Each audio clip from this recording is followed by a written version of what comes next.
Hello friends, welcome to Pushpa home kitchen. ನಾನಿವತ್ತು ನಿಮಗೆ carrot ಪಲ್ಯ ಮಾಡೋದು ಹೇಗೆ ಅಂತ ತೋರಿಸ್ಕೊಡ್ತೀನಿ.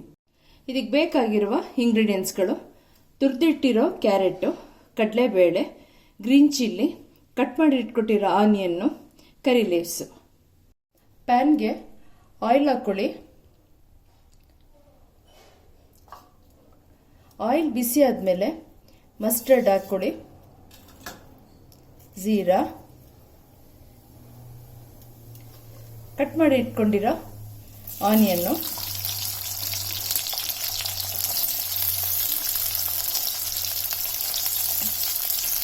ಕಡಲೆಬೇಳೆ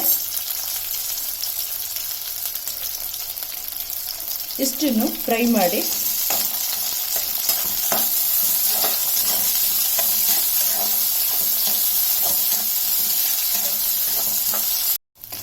ಫ್ರೈ ಆಗ್ತಾ ಇದೆ.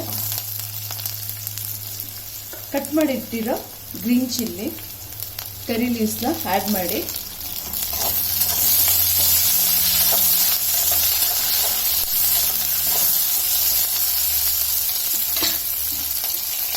ಇವಾಗ ಕ್ಯಾರೆಟ್ ಹಾಕೊಳ್ಳಿ.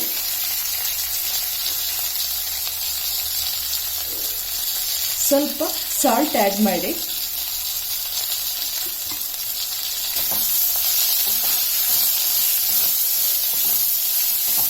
ಸ್ವಲ್ಪ ಸಾಫ್ಟ್ ಆಗಲಿ, ವಾಟರ್ ಆ್ಯಡ್ ಮಾಡಬೇಡಿ.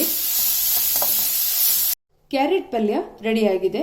ಈ ರೆಸಿಪಿ ನಿಮ್ಗೆ ಇಷ್ಟ ಆದರೆ ನಿಮ್ಮ ಮನೇಲಿ ಟ್ರೈ ಮಾಡಿ, ಲೈಕ್ ಮಾಡಿ, ಶೇರ್ ಮಾಡಿ, ಸಬ್ಸ್ಕ್ರೈಬ್ ಮಾಡಿ. Thank you friends.